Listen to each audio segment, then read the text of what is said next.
नमस्कार दोस्तों, सर जी क्लासेस में आपका स्वागत है। तो हम लोग ज्योग्राफी पोर्शन कवर कर रहे थे एसएससी जी और सीएचएसएल एग्जाम के लिए। तो प्रीवियस वीडियो से मैंने आपको इंडियन ज्योग्राफी की जो लास्ट लेक्चर था वो हमने पूरा कंप्लीट जो है फिनिश कर दिया है। तो आप लोग जो है पूरा एक एक करके वीडियो को सारा देखते चले जाना। और ये जो है लेक्चर आपका जैसे ज्योग्राफी का जो सब्जेक्ट है तो ये बहुत ही इंपॉर्टेंट है। जितने भी लेक्चर्स हमने कवर किए हुए हैं तो आप मान के चलिए कि ज्योग्राफी से आपका 3 से 4 क्वेश्चन एसएससी में और या फिर कोई भी एग्ज़ाम आपका है तो उनमें से पूछे ही जाते हैं। तो इसको आप लोग बिल्कुल अच्छे से देखना। और आज से जो है हम लोग वर्ल्ड ज्योग्राफी स्टार्ट करेंगे। तो चलिए हम लोग इसको देखते हैं। लेकिन देखिए इसके पहले भी हमने जो है और सब्जेक्ट ऑलरेडी फिनिश कर दिए हैं, जैसे कि आपका इकोनॉमिक्स और बायोलॉजी है। तो इसका हमने कंप्लीट लेक्चर्स और साथ में पीडीएफ भी हमने प्रोवाइड कर दिया है। तो आपको डिस्क्रिप्शन बॉक्स में आपको जो है प्लेलिस्ट का लिंक मिल जाएगा सारे वीडियोज़ का। और साथ में पीडीएफ का जो है लिंक भी आपको मिल जाएगा, तो वहाँ से जाके आप लोग पीडीएफ को बाय कर सकते हैं आप लोग। और ज्योग्राफी का भी हमने ऑलरेडी प्रोवाइड कर दिया है और केमिस्ट्री का भी हमने ऑलरेडी प्रोवाइड कर दिया है। तो चलिए स्टार्ट करते हैं हम लोग आज का लेक्चर।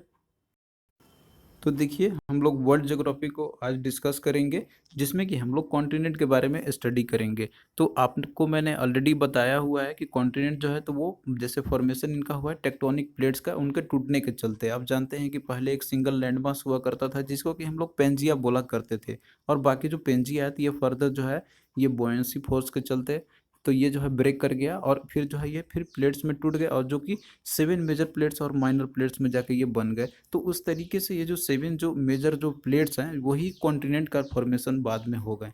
तो जो 7 मेजर कॉन्टिनेंट्स है पूरे दुनिया में, तो उनका लिस्ट आपका यहाँ पे दिया हुआ है लार्जेस्ट से लेकर स्मॉलेस्ट तक का, जो कि ये एरिया वाइज है ये। तो जो 7 मेजर जो कॉन्टिनेंट्स है, तो जिसमें कि सबसे जो लार्जेस्ट है एरिया वाइज तो वो है एशिया है। फिर दूसरे नंबर पे अफ्रीका है, तीसरा नॉर्थ अमेरिका, उसके बाद फिर साउथ अमेरिका, अंटार्कटिका, यूरोप, और उसके बाद फिर है ऑस्ट्रेलिया है। तो आप लोग जो है इसी सीरीज में आप लोग याद रखना, क्योंकि आपसे जो है ये क्वेश्चन पूछा जा सकता है कि increase the following continent in the increasing order of areas में। तो उसमें आपको जो है इसी क्रम में आपको ध्यान में रखना है सभी को। तो यहाँ पे देखिए जितने भी मेजर कॉन्टिनेंट्स है इनका, जैसे कि कौन सा इसका एरिया कितना है, इसकी इसके अलावा परसेंटेज टोटल लैंड मास कितना ऑक्युपाई करता है, जितने भी लैंड एरिया जो है जो अवेलेबल है अर्थ में, इसके अलावा जो है परसेंटेज टोटल पॉपुलेशन यहाँ पे कितनी है, और मोस्ट पॉपुलस सिटी कौन सी है इन कॉन्टिनेंट में, तो वो आपका यहाँ पे लिस्ट दिया हुआ है। तो देखिए यहाँ पे जो सबसे पहले आपका है, जैसे जो नंबर 1 कॉन्टिनेंट है लैंड, यदि एरिया वाइज की यदि हम बात करते हैं तो वो है एशिया है। तो यहाँ पे जो है इसकी परसेंटेज यदि हम टोटल लैंड मास की बात करते हैं, पूरे वर्ल्ड का जितने भी लैंड मास एरिया जो अवेलेबल है, तो वो 29.5% जो है एशिया के पास है।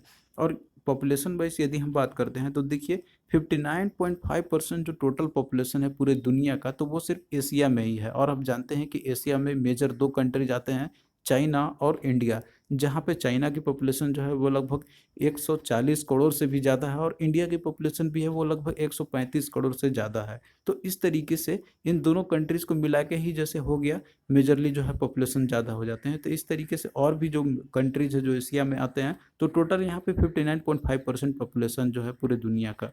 और जो सबसे मोस्ट पॉपुलस सिटी की हम बात करते हैं तो वह है शंघाई, चाइना का।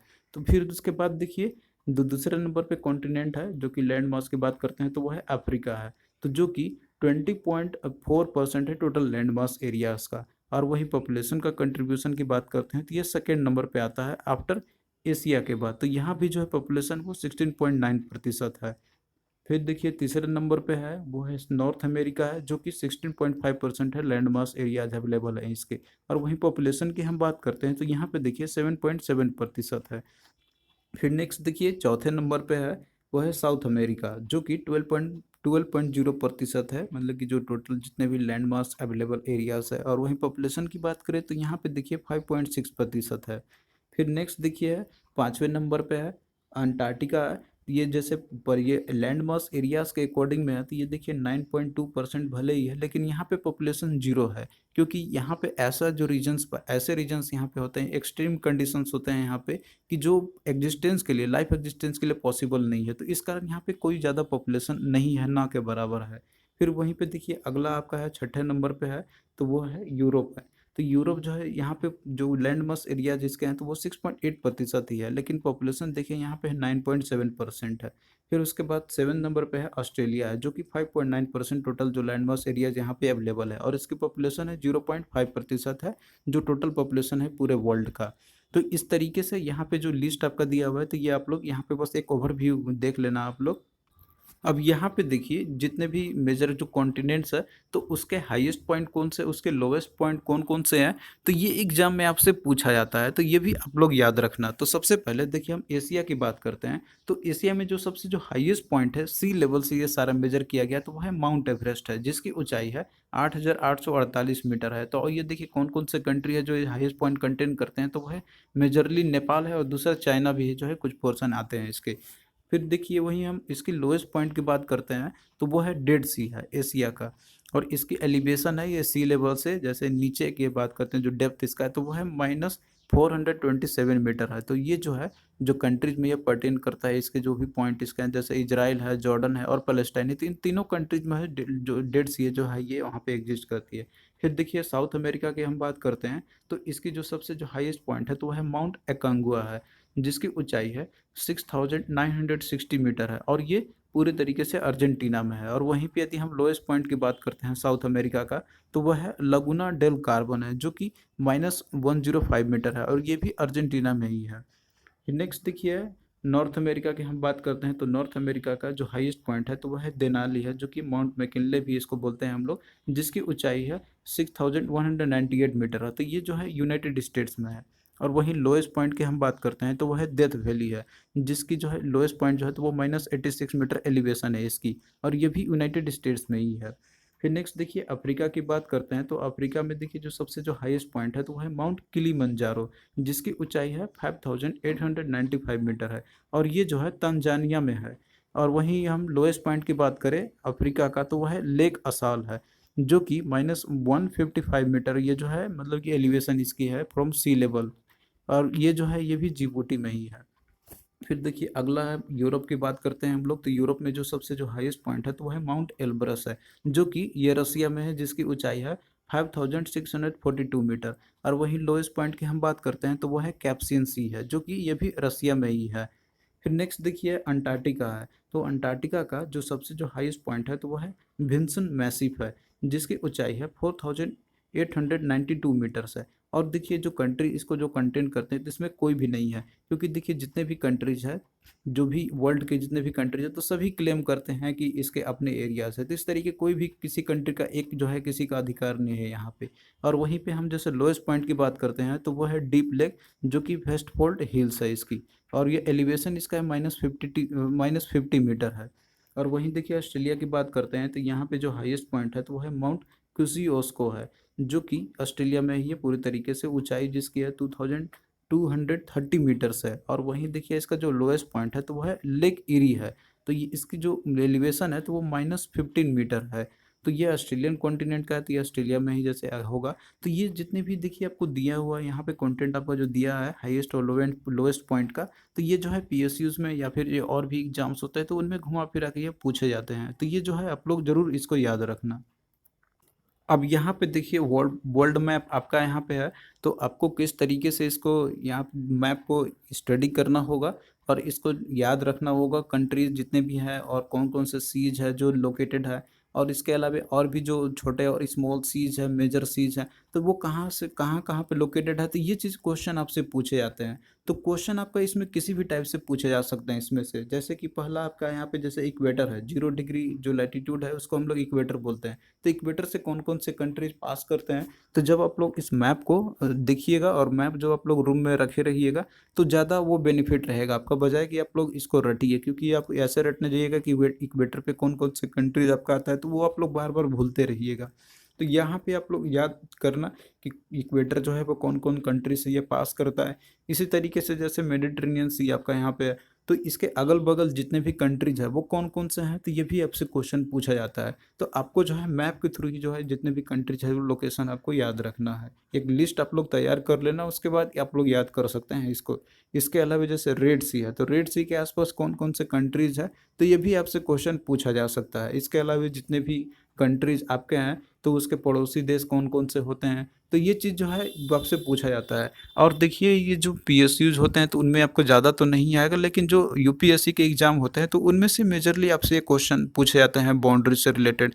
इसके अलावा जितने भी स्ट्रेट होते हैं, तो स्ट्रेट से भी आपका क्वेश्चन जो पूछा जाता है, जैसे कि बेरिंग स्ट्रेट कहाँ पे है और कौन से कंट्रीज़ को ये 2 सेपरेट करता है। तो ये सारा चीज़ जो है आप लोग फिगर के थ्रू इसको ज़्यादा अच्छे से आप लोग समझ सकते हैं। इसके अलावा जितने भी मेजर ओशियंस हैं, जैसे नॉर्थ अटलांटिक ओशियन हो गया, पैसिफिक ओशियन हो गया, तो ये कौन कहाँ पे लोकेटेड है, इसकी जैसे आप यहाँ पे फिगर में आप देख सकते हैं कि कौन, जैसे ये कहाँ पे है, कौन से पोर्शन में है। तो ये सारा कुछ जो है मैप के थ्रू आपको ज़्यादा क्लेरिफिकेशन होगा। तो इसके लिए जो है आप लोग मैप जो है आप लोग परचेज़ कर लीजिए और मैप को आप लोग अपने रूम में चिपका दीजिए कहीं पे। तो जब आप लोग उसको बार-बार देखते रहिएगा जब भी आप पढ़ने बैठिए, तो वो आपको ज़्यादा दिन तक वो याद रहेगा, बजाए कि आप लोग इसको रटने जाइए। तो इस तरीके से जो है इफ़ेक्टिव आपका ये तरीका अच्छा रहेगा पढ़ने का। अब आइए हम लोग यहाँ पे एक-एक करके स्टडी करते हैं जितने भी मेजर कॉन्टिनेंट्स हैं उसके बारे में। तो यहाँ पे जो भी फैक्ट्स हैं इम्पोर्टेंट, जो कि क्वेश्चन पूछे जाने की संभावना ज़्यादा है आपके, तो वही चीज़ हमने यहाँ पे लिया हुआ है। तो सबसे पहले हम एशिया कॉन्टिनेंट के बारे में देखेंगे और ये एक एग्जैक्ट मैप नहीं है, एक रफली मैप आपका लिया हुआ है एशिया का। तो इससे थ्रू आप लोग काफ़ी कुछ समझने में आपको ये मदद मिलेगी। तो देखिए जो एशियन कॉन्टिनेंट है तो ये सबसे लार्जेस्ट कॉन्टिनेंट है बाय लैंड मास। यदि हम बात करते हैं जितने भी लैंड मास अवेलेबल है अर्थ के पास, तो उसमें से जो है 30% अकेला जो है ये ऑक्युपाई करता है। इसके अलावे जो ट्रॉपिक ऑफ कैंसर है, इक्वेटर है और जो आर्टिक सर्किल है, तो ये 3 जो जैसे ये इम्पोर्टेंट जो लैटिट्यूड है, तो ये पास करते हैं एशियन कंट्रीज से। तो ऊपर में देखिए जो आर्टिक सर्किल है, उसके बाद फिर जैसे एक यहाँ पे हो गया इक्वेटर हो गया, इसके अलावा जो ट्रॉपिक ऑफ कैंसर है, तो ये तीनों जो रेखाएँ हैं जो ये पास करती है एशियन कॉन्टिनेंट से। तो जो भी मेजर कंट्रीज आते हैं तो ये चीज़ हमने ऑलरेडी डिस्कस कर लिया है। इसके पहले जो हमने डिस्कस किया हुआ था सेकंड या थर्ड लेक्चर में। और फिर वहीं पे देखिए यदि हम ओशियंस की बात करते हैं, तो इंडियन ओशियन जो एशिया कॉन्टिनेंट के इसका साउदर्न पार्ट में आता है और नॉर्थर्न रीजन में आर्टिक ओशियन है वो ऊपर में है आपका है। इसके अलावे जो यूरल माउंटेन्स हो गया आपका, कैप्सन सी हो गया, ब्लैक सी हो गया, तो ये सारे जितने भी चीज़ आती है वेस्टर्न पार्ट में इसके आते हैं, यानी कि जो है वेस्ट पार्ट में आते हैं एशियन कॉन्टिनेंट के। और वहीं पे देखिए ईस्टर्न साइड की यदि हम बात करते हैं तो इधर है पैसिफिक ओशियन है इसका। तो ये सारा चीज़ आप लोग मैप के थ्रू अच्छे से समझ सकते हैं। और जैसे कि देखिए इधर अफ्रीकन कॉन्टिनेंट है, तो अफ्रीका से एशिया जो सेपरेशन होता है इसका, तो वो रेड सी करता है और जो स्विच कैनाल है, तो ये दो जो है अफ्रीका से सेपरेशन करते हैं एशिया कॉन्टिनेंट को। और नॉर्थ अमेरिका से जैसे जो सेपरेशन करती है इसकी, तो वो है बेरिंग स्ट्रेट है। तो बेरिंग स्ट्रेट यहाँ पे आप फिगर में आप देख सकते हैं, यहाँ पे जैसे कि इधर के रसिया है और बेरिंग स्ट्रेट यहाँ पे आप देख सकते हैं, ये बेरिंग स्ट्रेट है और इधर जो है ये नॉर्थ अमेरिकन कंट्रीज है इसके। तो इस सेपरेशन जो होता है इसका एशियन कंट्रीज का नॉर्थ अमेरिकन कंट्रीज से, तो वो बेरिंग स्ट्रेट के थ्रू होती है। तो ये सारा चीज़ देखिए इस तरीके से क्वेश्चन आपका फ्रेमिंग किया जाता है। तो यहाँ पे जो है आप लोग अच्छे से यहाँ पे मैप के थ्रू नहीं समझ सकते हैं क्योंकि यहाँ पे पूरे क्लियर मैप नहीं है। लेकिन आप लोग जब एक मैप आप लोग जब ले लीजिएगा वर्ल्ड मैप का, तो वहाँ पे आपको ज़्यादा अच्छे समझ में आएगा, उसमें सारा कुछ आपको मेंशन किया हुआ रहेगा। इसके अलावा देखिए जो सबसे जो डीपेस्ट ट्रेंच है ओशियंस का, तो वो है मेरियाना ट्रेंच है, जो कि ये पैसिफिक ओशियन में है और ये जो है फिलीपींस के नियर ये लोकेटेड है। जो कि आप यहाँ पे मैं देख सकते हैं जो फिलीपींस है इधर पैसिफिक ओशियन है, तो जो जो दुनिया का पूरा जो सबसे जो डीपेस्ट ट्रेंच है मेरियाना ट्रेंच, तो वो ये जो एशियन कॉन्टिनेंट में ही लोकेटेड है। इसके अलावा जो पमीर प्लेट्यू है, तो इसको बोलाता है रूप ऑफ द वर्ल्ड बोला जाता है, जो कि ये भी सेंट्रल एशिया में ही लोकेटेड है। तो ये भी एक क्वेश्चन पूछा गया हुआ आपका कि किसको बोलाता है रूफ ऑफ द वर्ल्ड, तो वह पैम्यूर प्लेटूज है। इसके अलावा जितने भी मेजर स्ट्रेट हैं एशियन कॉन्टिनेंट के अंदर में, जैसे मलक्का स्ट्रेट हो गया, पाल्ग स्ट्रेट हो गया, सुंदा स्ट्रेट हो गया, बेरिंग स्ट्रेट है, हरमुज स्ट्रेट है, तो ये सारे जितने भी स्ट्रेट है, तो इसको हम आपको जो है एक अलग टॉपिक में आपको हम पढ़ाएंगे, जहाँ पे क्वेश्चन आपको इससे पूछा जाता है कि ये जो स्टेट है कौन कौन से कंट्रीज को ये सेपरेट करती है। इसके अलावा देखिए जो दुनिया का जो सबसे जो हाईएस्ट जो रेलवे लाइन है, तो वो भी कंस्ट्रक्ट किया गया एशियन कंट्रीज़ के अंदर में, तो वो है चाइना के अंदर में है। तो ये जो है ये किंगाई प्रोविंस जो है चाइना का और लासा जो तिब्बत का रीजन है, तो वहाँ से जो है ये स्टार्ट इन दोनों के बीच में जो रीजन में जो ये चलती है। तो ये जो इसकी हाइट जो है तो वो लगभग 4500 मीटर ऊंचाई है, यानी कि जो सी लेवल से इसकी ऊंचाई पे है। तो इस तरीके से ये दुनिया का सबसे हाईएस्ट रेलवे लाइन है। तो ये सारे इंपॉर्टेंट फैक्ट्स है एशियन कॉन्टिनेंट से रिलेटेड। अब आइए देखते हैं हम लोग अफ्रीकन कॉन्टिनेंट के बारे में। तो अफ्रीकन कॉन्टिनेंट जो है तो ये सेकेंड लार्जेस्ट कॉन्टिनेंट है अकॉर्डिंग टू लैंड एरिया, पूरी दुनिया में जितने भी लैंड एरिया अवेलेबल हैं। एशिया के बाद जो है सेकेंड नंबर पे आता है और इसके साथ साथ देखिए ये एकमात्र ऐसा कॉन्टिनेंट है जो कि ऊपर में जो नॉर्दर्न जो टेम्परेट जोन है और नीचे जो साउदर्न टेम्परेट जोन है, तो ये जो है उनके बीच में एक्सटेंड करता है। तो ये एकमात्र एक ऐसा कॉन्टिनेंट है ये। फिर देखिए जितने भी इंपॉर्टेंट ज्योग्राफिकल जो फैक्ट्स है अफ्रीका से रिलेटेड, जो कि क्वेश्चन आपसे पूछे आ सकते हैं, तो वो चीज़ यहाँ पे दिया हुआ है। तो सबसे पहले देखिए यहाँ पे है कि जो ट्रॉपिक ऑफ कैंसर है, इक्वेटर है और जो ट्रॉपिक ऑफ कैप्रिकॉर्न है, तो ये तीन जो लैटिट्यूडनल जो लाइन्स है, तो ये जो है अफ्रीकन कॉन्टिनेंट से पास करते हैं। जैसे इक्वेटर आपका यहाँ पे हो गया और ऊपर में है ट्रॉपिक ऑफ कैंसर और नीचे है ट्रॉपिक ऑफ कैप्रिकॉर्न है। तो ये तीनों जो लाइन है, तो ये अफ्रीकन कॉन्टिनेंट से पास करते हैं। इसके अलावा देखिए जितने स्ट्रेट्स हैं, जैसे स्ट्रेट ऑफ गिब्राल्टर हो गया, मेडिटेरेनियन सी हो गया, स्वीज कैनाल हो गया, रेड सी हो गया और जो अराबियन सी है, तो ये सारे जितने भी है, तो ये जो है इसको एशिया से और यूरोप से सेपरेट करते हैं। तो एशियन कंट्रीज आपका जैसे इधर आप देखिएगा यहाँ पे, तो एशियन कंट्रीज को जो है ये सेपरेशन करते हैं। और ऊपर में जो यूरोपियन कंट्री आते हैं, तो इन सभी से जो है Mediterranean Sea, Strait of Gibraltar या स्वीज कैनाल जो है या रेड सी है, तो ये सारे जो है अफ्रीका को सेपरेट करते हैं। फिर वहीं पे देखिए जो इसका जो सबसे जो हाईएस्ट पॉइंट है, तो वो है माउंट किलिमंजारो, जो कि आपको मैंने ऑलरेडी बताया हुआ था। तो ये जो है हाईएस्ट पीक है अफ्रीका का। इसके अलावा देखिए अफ्रीका में जो सबसे लॉन्गेस्ट रिवर है पूरे दुनिया का, तो वो रिवर नाइल है। तो वो अफ्रीकन कॉन्टिनेंट में ही फ्लो करती है। तो ये जो है ये जैसे कि ओरिजिनेट करता है लेक विक्टोरिया से, और ये फिर देखिए जो लेक विक्टोरिया से ओरिजिनेट तो करता है, लेकिन ये जो है ड्रेन करता है जाके मेडिटेरेनियन सी में। तो इसका जो फ्लो पैटर्न है, तो कुछ इस तरीके से इसका है, जाके मेडिटेरेनियन सी में ऊपर में जाके ये जो है वहाँ पे जाके ड्रेन कर जाती है। और इसके अलावा जो विक्टोरिया लेक है, तो ये सबसे लार्जेस्ट लेक है अफ्रीका का, और जो इक्वेटर है ये इसके थ्रू पास करता है। इसके अलावा जो मेजर डेजर्ट्स है अफ्रीका में, जैसे सहारा डेजर्ट हो गया, कालाहारी डेजर्ट हो गया, तो ये दो मेजर डेजर्ट है जो कि अफ्रीकन कॉन्टिनेंट में है। फिर इसके अलावा देखिए जैसे जो मेडिटेरेनियन सी है, तो ये नॉर्दर्न साइड में है। यहाँ पे आप फिगर में आप देख सकते हैं मेडिटेरेनियन सी ऊपर नॉर्दर्न पार्ट में इसका है। इसके अलावा जो अटलांटिक ओशियन है, तो वो ईस्टर्न साइड में यानी वेस्टर्न साइड में इसके है। और वहीं जो रेड सी है, तो ये नॉर्थ ईस्ट साइड में इसके हैं। और बाकी जो इंडियन ओशियन है, तो ये साउथ ईस्टर्न पार्ट में इसके हैं। तो ये सारा चीज़ जितने भी आपके हैं, तो ये मैप के थ्रू आप लोग जो है ज़्यादा इसको अच्छे से आप समझ सकते हैं। जैसे कि आप यहाँ पे देख सकते हैं फिगर में इसका मेडिटेरेनियन सी जो है ये ऊपर में है, नॉर्थ अटलांटिक ओशियन जो है इसका इधर नॉर्दर्न पार्ट में है, सॉरी वेस्टर्न पार्ट में है। और बाकी जो इंडियन ओशियन है, तो इसका साउथ ईस्ट रीजन में है इसके। तो ये वर्ल्ड मैप में जब आप लोग देखिएगा इसको, तो वहाँ पे आपको ज़्यादा और अच्छे से क्लियर आपको हो जाएगा। अब आइए हम लोग देखते हैं यहाँ पे यूरोप कॉन्टिनेंट के बारे में। तो देखिए जो यूरोप कॉन्टिनेंट है, तो ये इंटायरली नॉर्दर्न हेमिस्फेयर में ये लोकेटेड है। जब आप लोग ग्लोब देखिएगा, जो वर्ल्ड का जो ग्लोब होता है, तो उसमें नॉर्दर्न हेमिस्फेयर में टोटली यूरोप जो है लोकेटेड है। और मोस्टली ये ईस्टर्न हेमिस्फेयर साइड में ये है वहाँ पे लोकेटेड। और देखिए जो भी मेजर वाटर बॉडीज इसमें है, जैसे जो आर्टिक ओशियन है, तो वो इसके नॉर्दर्न पार्ट में है।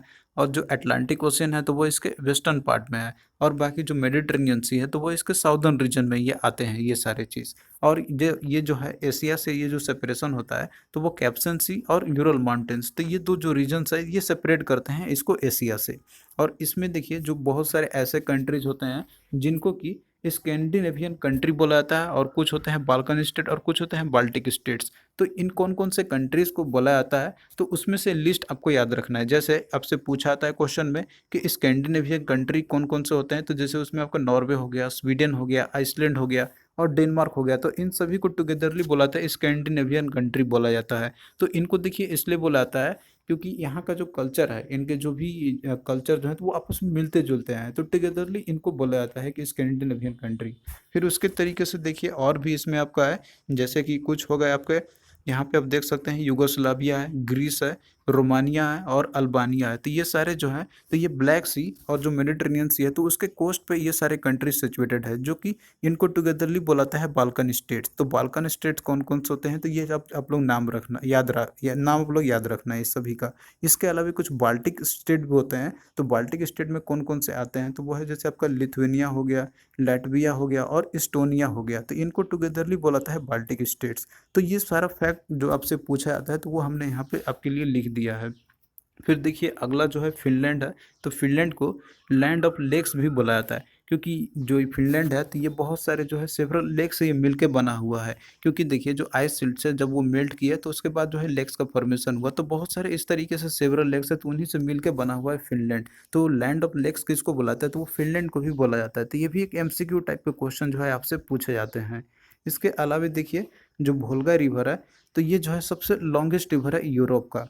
इसके अलावा देखिए जो मॉस्को है, तो इसको बोला था पोर्ट ऑफ 5 सीज, क्योंकि ये जो है 5 मेजर सीज को ये कनेक्टेड है, जो कि रिवर्स है और कैनाल्स है, तो इन सभी चीज़ों से है जो ये कनेक्टेड है। तो जितने भी फैक्ट्स आपके दिए गए हैं या फिर जो क्वेश्चन में पूछे गए हैं प्रीवियस ईयर में या फिर और भी जो एग्जाम्स होते हैं, तो वो सारा पॉइंट को देखते हुए हमने यहाँ पे सारा पॉइंट लिया हुआ है।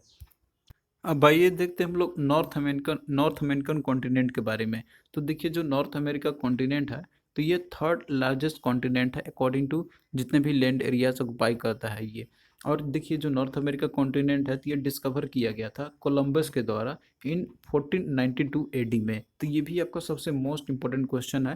हालांकि इसको जैसे अमेरिका का खोज किसने किया था, तो ये भी क्वेश्चन आपसे पूछा था, तो वह कोलंबस के द्वारा किया गया था। तो ये चीज़ आप लोग याद रखना। और देखिए जो भी मेजर जो यहाँ पे जो ओशियन से जो कनेक्टेड है, तो जैसे आर्टिक ओशियन या नॉर्दर्न रीजन में इसके है, वहीं अटलांटिक ओशन की बात करते हैं तो इसके ईस्टर्न साइड में है, और वहीं पे जो पैसिफिक ओशन है तो ये इसके वेस्टर्न साइड में है। तो यहाँ पे आप फिगर में भी आप देख सकते हैं। और जैसे कि आप जानते हैं ऊपर नॉर्थ अमेरिका, तो नीचे इधर में है इसके साउथ अमेरिका, इसके नीचे में है। तो जो साउथ अमेरिका है, तो ये कनेक्टेड है नॉर्थ अमेरिका से बाय इस्थमस ऑफ पेनामा से। इसके बाद देखिए जो ये एशिया से ये सेपरेटेड होता है बेरिंग स्ट्रेट के थ्रू। बेरिंग स्ट्रेट जैसे कि आप यहाँ पे रसिया देखते हैं, देख सकते हैं, और उसके बाद इधर का जो अमेरिका का जो पोर्शन इसका है, और फिर उस मतलब कि जो अमेरिका का जो रीजन्स आते हैं इसके, तो वो यहाँ पे है इसका। यहाँ पे जैसे कि बेरिंग स्ट्रेट है, तो उसी के थ्रू सेपरेशन होती है एशिया से। इसके अलावा जो माउंट मैकेंजे जो है, तो ये हाईएस्ट पॉइंट है नॉर्थ अमेरिका का, जो कि हमने इसको ऑलरेडी आपको मैंने बताया था उसमें। तो ये जो है अलास्का में ये सिचुएटेड है। और ये एक तरीके का ये एक एक्टिव वोल्केनो है। एक्टिव वोल्केनो हम लोग उसको बोलते हैं कि जो कि फ्रिक्वेंटली इरप्ट वो होते रहता है। और यहाँ पे देखिए जो फेमस सिलिकॉन वैली है, तो ये है जैसे कि सैन फ्रांसिस्को में लोकेटेड है, जो कि फेमस है सॉफ्टवेयर और जितने भी कंप्यूटर इंडस्ट्री है, तो वो यहीं पे लोकेटेड है सैन फ्रांसिस्को में। तो सिलिकॉन वैली किसको बोला जाता है, तो ये क्वेश्चन भी आपसे पूछा था। तो राइट आंसर आपका क्या हो जाएगा, सैन फ्रांसिस्को आपका हो जाएगा, जहाँ पे जितने भी सॉफ्टवेयर और जो कंप्यूटर इंडस्ट्री यहीं पे सिचुएटेड है। इसके अलावा जो वर्ल्ड का जो फेमस जो नियाग्रा फॉल्स है, जो कि यूएस और कनाडा बॉर्डर में यह स्थित है, तो वो लोकेटेड आपका है लेक एरी और लेक ओंटारियो में, जिसमें कि यहाँ पे 3 मेजर और जो वाटरफॉल्स यहाँ पे लोकेटेड है। तो ये सारा पॉइंट आपके हैं क्वेश्चन जो है पूछे जाते हैं आपके एग्जाम में। इसके अलावा जो कोलोराडो जो प्लेटू है, तो ये नॉर्थ अमेरिका का सबसे लार्जेस्ट प्लेटू है। और जितने भी मेजर रिवर्स है जो कि नॉर्थ अमेरिकन कॉन्टिनेंट के अंदर में आते हैं, जैसे आपका रिवर सेंट लॉरेंस हो गया, रिवर मिसिसिपी हो गया, रिवर मिसूरी हो गया, इसके अलावा जैसे रेड रिवर और रिवर कोलोराडो रिवर हो गया, तो ये सारे जो हैं आपके नॉर्थ अमेरिकन कॉन्टिनेंट में है। नेक्स्ट देखिए साउथ अमेरिकन कॉन्टिनेंट है। तो जो साउथ अमेरिकन कॉन्टिनेंट है, तो ये पूरी तरीके से वेस्टर्न हेमिस्फेयर में ये सिचुएटेड है। जब आप लोग इसको ग्लोब में देखिएगा तो ये आपको वेस्टर्न हेमिस्फेयर में दिखेगा। और देखिए जो मेजर जो ओशियंस है जो बाउंड्री करते हैं इसके, जो बाउंडेड है इससे, तो वो कैरेबियन सी है, जो कि नॉर्थ ईस्ट में और जो नॉर्दर्न पार्ट में है, तो ये ऊपर में है इसके। इसके अलावा जो अटलांटिक ओशन है, तो इसके नॉर्थ ईस्ट में, और जो आपके यानी कि जो नॉर्थ ईस्ट रीजन है इसके अलावा जो ईस्टर्न पार्ट है इसके, और साथ साथ में जो साउथ ईस्ट जो पार्ट इसके हैं, तो इधर जो पूरी तरीके से क्या है, यहाँ पे है अटलांटिक ओशियन है। और वहीं पे देखिए जो पैसिफिक ओशियन है, तो इसके वेस्टर्न साइड में है। तो ये चीज़ जो है आप लोग मैप के थ्रू भी इसको अच्छे से आप लोग देख सकते हैं। और देखिए जो सबसे जो हाईएस्ट कैपिटल जिसको कि हम लोग बोलते हैं पूरे दुनिया का, तो वो है क्यूटो है। तो क्यूटो जो है, तो ये इक्वाडोर की ये कैपिटल है। तो ये जो है पूरे दुनिया का ये सबसे हाईएस्ट कैपिटल सिटी है। कैपिटल सिटी यहाँ पे हाईएस्ट पॉइंट कहने का मतलब है कि ये सबसे ऊंचाई पे जो है कैपिटल सिटी है लोकेटेड है। तो ये भी क्वेश्चन आपसे पूछा गया हुआ है कि which is the highest capital city of the world, तो वो आपका हो जाएगा क्योटो आपका हो जाएगा, जो कि इक्वाडोर की है। उसके बाद फिर देखिए जो सबसे जो लार्जेस्ट कंट्री है साउथ अमेरिका का, तो वो है ब्राज़ील है, जो कि ये दुनिया का सबसे लार्जेस्ट कंट्री आता है 5वें नंबर पे। फिर उसके बाद देखिए जो अमेजोन रिवर जो है, तो ये जो है सबसे मोस्ट वॉल्यूमिनस रिवर है पूरे दुनिया का, और साथ में ये सेकंड लॉन्गेस्ट रिवर है पूरे वर्ल्ड का आफ्टर नाइल रिवर के बाद में। तो ये जो है इसका ओरिजिनेशन पॉइंट है, तो वो एंडस माउंटेन से इसकी ओरिजिनेशन होती है, और फिर जो है ये फिर ब्राज़ील से ये पास करते, ये देखिए ब्राज़ील से पास करते हुए जो है फिर जाके लास्ट में ये अटलांटिक ओशन में जाके ड्रेन कर जाती है। तो ये चीज़ जो है आप लोग याद रखना है इन सभी चीज़ों को। और यहाँ पे देखिए जो हाईएस्ट जो नेविगेबल कैनाल जो है, तो वो लेक टिटिकाका के ऊपर में बना हुआ है, जो कि ये बॉर्डर है बोलिविया और पेरू का। और ये देखिए कहाँ पे सिचुएटेड रहती है, बोलिवियन प्लेटू में है ये। तो ये सारा फैक्ट आप लोग याद रखना। इसके अलावा जो एंजल फॉल्स है, तो ये हाईएस्ट वाटरफॉल है पूरे दुनिया का, जो कि ये गुयाना प्लेटू पे ये सिचुएटेड है। तो ये सारे जितने भी इंपॉर्टेंट फैक्ट्स आपके हैं, तो ये अफ्रीकन, ये सॉरी साउथ अमेरिकन कंट्री है, तो उनसे रिलेटेड आपका है। तो इसी तरीके से जो है जितने भी इंपॉर्टेंट फैक्ट्स आपके हैं, तो एमसीक्यू पार्ट में जो पूछे गए हुए हैं, तो वही सारा चीज़ हमने यहाँ पे लिया हुआ है।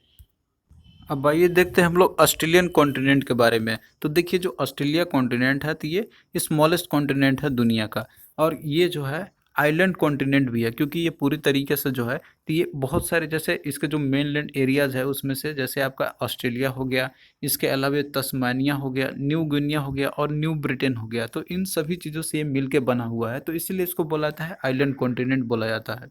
अब देखिए जो ऑस्ट्रेलिया जो कॉन्टिनेंट है, तो इसका डिस्कवरी जो है जेम्स कुक के द्वारा 1770 में किया गया था, जो कि ये एक इंग्लिश सेलर थे। और ये जो देखिए ऑस्ट्रेलियन कॉन्टिनेंट जो थी, ये पूरी तरीक़ा से ये साउदर्न हेमिस्फेयर में है, तो इसको भी जब आप लोग ग्लोब में देखिएगा, तो ये आपको साउदर्न हेमिस्फेयर में ये नज़र आपको आएगा। और जो ट्रॉपिक ऑफ कैप्रिकॉर्न है, तो ये इसके मिडिल से ये पास करता हुआ ये जाता है। और यहाँ पे जो मेजर डेजर्ट्स हैं, जैसे आपका ग्रेट विक्टोरियन डेजर्ट हो गया, ग्रेट सैंडी डेजर्ट हो गया, तो ये सारे जो डेजर्ट्स है, ये ऑस्ट्रेलियन कॉन्टिनेंट में है।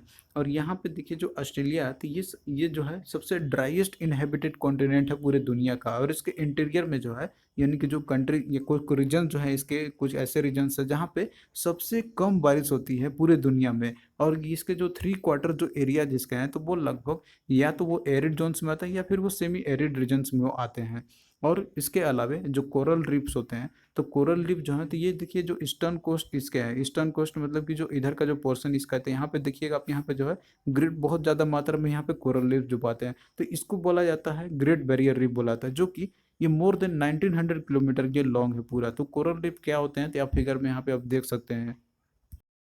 अब आइए हम लोग देखते हैं यहाँ पे अंटार्कटिका कॉन्टिनेंट के बारे में। तो देखिए जो अंटार्कटिका कॉन्टिनेंट है, तो यही एकमात्र ऐसा कॉन्टिनेंट है जो पूरी तरीके से आइसोलेटेड है, और यहाँ पे जो पॉपुलेशन है, तो वो बिल्कुल जीरो है। यहाँ पे कोई भी पॉपुलेशन यहाँ पे नहीं रहती है, क्योंकि कंडीशंस ऐसे हैं यहाँ पे जो कि फेवरेबल नहीं है पर्सन्स का एग्जिस्टेंस करने के लिए। और ये जो है सबसे ड्राइएस्ट भी और कोल्डेस्ट कॉन्टिनेंट है पूरे अर्थ का। और इसमें देखिए 3 मेजर जो ओशियंस है जो कनेक्टेड हैं इससे, जो सराउंडेड है इससे, जो कि इंडियन ओशियन आपका हो गया, फिगर में आप यहाँ पे देख सकते हैं, इधर का जो पोर्शन है इंडियन ओशियन है, अटलांटिक ओशन इधर पोर्शन पे, और पैसिफिक ओशन जो इसके इधर वेस्टर्न साइड में इसके हैं, यानी कि जो नॉर्थ और वेस्टर्न पार्ट जो है मेजरली इसके। तो ये चीज़ आप लोग मैप के थ्रू भी आप लोग देख सकते हैं वहाँ पे। तो देखिए जो कॉन्टिनेंट अंटार्कटिका है, तो इसका डिस्कवरी किया गया था फैबियन बोन बेलिंगसॉगन के द्वारा ये किया गया था। ये ऐसे फर्स्ट पर्सन थे पूरे दुनिया में जिन्होंने डिस्कवर किया था अंटार्कटिका का जो मेनलैंड है। और लगभग जो 98% अंटार्कटिका का जो है पोर्शन जितने भी इसके हैं, तो वो जो है स्नो से कवर्ड रहता है परमानेंटली पूरे तरीका से। और यहाँ पे जो आइस शीट जो पाए जाते हैं, तो उसकी थिकनेस जो है, तो वो लगभग 2 से लेकर 5 किलोमीटर तक की होती है थिकनेस। और यहाँ पे देखिए सन की यदि विजिबिलिटी की बात करते हैं, तो देखिए सन जो है, तो ये 22 मार्च से लेकर 23 सितंबर के बीच में सन विजिबल नहीं होती यहाँ पे, आपको मतलब कि सन दिखाई ही नहीं देगा। और इसके बाद जब सन एक बार दिखाई आपको दे दिया, तो ये आपको जो है 24 सितंबर से लेके 21 मार्च तक ये आपको जो है हमेशा आपको जो है दिखाई देगा, यानी कि कभी सेट नहीं होता है यहाँ पे। और तो डेट आप लोग यहाँ पे ध्यान रखना कि कब जो है ये सेट कभी नहीं करता है, तो वो 24 सितंबर से लेकर 21 मार्च तक। और ये विजिबल आपको कब नहीं होगा, तो 22 मार्च से लेकर 23 सितंबर तक है। तो ये रीजन, ये जो मतलब कि टाइम जोन से इसके टाइम फ्रेम है, जो कि इसे ये इंपॉर्टेंट आपका है पॉइंट ऑफ व्यू से, एग्जाम पॉइंट ऑफ व्यू से। और यहाँ पे जो फ्लाइटलेस्ट बर्ड है, जो कि पेंगुइन आपका है, तो वो जो है यहाँ पे पाए जाते हैं इस कॉन्टिनेंट में। और देखिए इंडिया का यहाँ पे जैसे बहुत सारे जो यहाँ पे रिसर्च सेंटर भी है, जैसे कि दक्षिण गंगोत्री है, जो कि इंडिया ने इस्टेब्लिश किया था यहाँ पे सेंटर जो 1984 में। यहाँ पे जो भी इसके स्ट्रक्चर कैसे हैं इसके हैं, या फिर क्लाइमेटिक कंडीशंस कैसे हैं, या फिर जो फॉसिल्स इन्वायरमेंट क्या है, मिनरल्स और वेजिटेशंस इसके कैसे हैं और क्या हो सकते हैं इसके, तो इन सभी चीज़ों को स्टडी करने के लिए इंडिया ने सेटअप किया था यहाँ पे अपना जो है सेंटर किया था, वो है दक्षिण गंगोत्री, जो कि 1984 में किया था। तो इंडिया का ये पहला यहाँ पे जो है रिसर्च सेंटर है। तो ये चीज़ आप लोग याद रखना है। इसके बाद देखिए फिर दिसंबर 1987 में इंडिया ने यहाँ पे दूसरा रिसर्च सेंटर इस्टेब्लिश किया था, जिसका नाम इन्होंने रखा था मैत्री। और उसके बाद फिर तीसरा जो रिसर्च सेंटर इंडिया ने इस्टेब्लिश किया था, तो वो 18 मार्च 2012 को इन्होंने किया था, जो कि नाम है इसका भारती। तो इस तरीके से इंडिया का जो है यहाँ पे 3 रिसर्च सेंटर है। तो सबसे पहले दक्षिण गंगोत्री है, उसके बाद फिर मैत्री, और तीसरा है भारती है। तो ये सारा तीनों चीज़ आप लोग नाम याद रखना है इसका। तो ये क्वेश्चन भी बहुत बार पूछा गया हुआ है। अब आइए हम लोग यहाँ पे क्वेश्चंस करते हैं जो कि आपके प्रीवियस ईयर में पूछे गए थे। तो पहला क्वेश्चन देखिए कि the highest peak in Africa is, तो हाईएस्ट पीक कौन सा है अफ्रीका का, या जो हाईएस्ट पॉइंट कौन सा है, तो इसका देखिए राइट आंसर हो जाएगा ऑप्शन बी हो जाएगा, माउंट किलिमंजारो हो जाएगा। तो ये चीज़ लिस्ट मैंने आपको वहाँ पे दिया हुआ था हाईएस्ट और लोएस्ट पॉइंट दोनों का, तो उसको आप लोग अच्छे से याद रखना। और यहाँ पे जैसे आपका दिया हुआ एकेंगुआ आपका दिया हुआ, तो जो माउंट एकेंगुआ है तो ये साउथ अमेरिका का ये सबसे हाईएस्ट पॉइंट है। और वहीं पे देखिए जो मैकिनले आपका है तो ये नॉर्थ अमेरिका का हाईएस्ट पॉइंट है। फिर उसके बाद देखिए माउंट एल्बरस है, तो ये जो है ये यूरोप का सबसे हाईएस्ट पॉइंट है। तो आप लोग इसको भी याद रखना। इनफैक्ट जो लिस्ट मैंने आपको दिया था तो वो आप लोग यदि याद रखते हैं तो उसमें से जो है क्वेश्चन आपको जरूर देखने को मिलेंगे किसी न किसी एग्जाम में। फिर यहाँ पे देखिए अगला क्वेश्चन आपका है, इसमें से आपको जो है कौन सा स्टेटमेंट सही है इसमें से आपको वो चूज करके बताना है। तो ऑप्शन देखिए इसमें, यानी कि जो पहला आपका दिया हुआ इस स्टेटमेंट कि Africa is the third largest continent after Asia and is 10 times the size of India. तो देखिए जो अफ्रीका है तो ये थर्ड लार्जेस्ट कॉन्टिनेंट है, तो ये तो स्टेटमेंट आपका रॉन्ग है, क्योंकि आप जानते हैं कि जो अफ्रीका है तो ये सेकेंड लार्जेस्ट कॉन्टिनेंट है। तो ये क्या आपको हो जाएगा, इसका मतलब कि ये तो पहला वाला आपका गलत हो गया। फिर उसके बाद देखिए अगला आपका इसमें है कि also called the dark continent. तो जो अफ्रीका कॉन्टिनेंट जो है तो इसको डार्क कॉन्टिनेंट हम लोग बोलते हैं। तो ये स्टेटमेंट जो आपका सही है, क्योंकि देखिए यहाँ पे इतनी ज़्यादा गरीबी है, इसके साथ में पोवर्टी तो है ही, साथ में यहाँ पे जैसे कोई भी डिजीज होते हैं तो वो इपिडेमिक हो जाता है, लगभग सारे रीजन्स में फैल जाते हैं। और इसके साथ साथ में डेवलपमेंट जो है तो वो बहुत ही कम है, यानी कि अर्बनाइजेशन भी बहुत ही कम है यहाँ पे। तो इस तरीके से जो है यहाँ पे जो है लिविंग ऑफ स्टैंडर्ड भी यहाँ पे बहुत ही कम है, और जो लाइफ एक्सपेक्टेंसी जो है तो वो भी बहुत कम है। तो इन सभी रीजन के चलते जो है इसको डार्क कॉन्टिनेंट बोला जाता है। तो ये भी स्टेटमेंट आपका क्या है, ये सही आपका है यहाँ पे एक्चुअली। तो ये आपका सेकंड तो आपका सही हो गया। तो सेकंड देखिए इसमें आपको दिया हुआ है फर्स्ट में और सेकंड में, तो बाकी दो तो आप लोग ऐसे ही एलिमिनेट आप कर सकते हैं, क्योंकि सेकंड वाला ये सही स्टेटमेंट आपका है। फिर वही तीसरा देखिए कि it is only continent that crosses the Tropic of Cancer equator and the Tropic of Capricorn. तो ये चीज़ भी आपने देखा था, दो थ्योरी मैंने अभी आपको पढ़ाया था उसमें, कि जो कॉन्टिनेंट अफ्रीका है तो ये ट्रॉपिक ऑफ कैंसर, इक्वेटर और ट्रॉपिक ऑफ कैप्रिकॉर्न, इन तीनों जो है इन तीनों से जो लैटिट्यूडनल जो लाइन्स है इन सभी से ये पास करता है। तो ये भी क्या होगा, राइट स्टेटमेंट आपका होगा थ्री वाला। तो देखिए टू और थ्री ये दोनों क्या आपके सही हो जाएंगे, तो आंसर आपका क्या ऑप्शन बी इसका हो जाएगा। तो ये सारा फैक्ट जब आप लोग याद किए हुए रहिएगा तो आप लोग इस क्वेश्चन को इजिली कर लीजिएगा, जो कि हमने जितने भी कॉन्टिनेंट्स अभी पढ़े हुए हैं तो उसी में से आपको ये मिल जाएगा। फिर देखिए अगला क्वेश्चन आपका है यहाँ पे कि Mediterranean Sea separates Africa from Asia. तो इसमें भी तीन स्टेटमेंट आपका दिया हुआ है, इसमें से आपको कौन सा इनकरेक्ट है इसमें आपको वो बताना है। तो देखिए जो मेडिटेरेनियन सी जो है तो ये अफ्रीका और एशिया को ये सेपरेट करता है। तो ये देखिए फैक्ट जो है तो ये आपका सही है, क्योंकि जो मेडिटेरेनियन सी जो है तो ये अफ्रीका को और एशिया से इनफैक्ट यूरोप को भी सेपरेट करता है ये।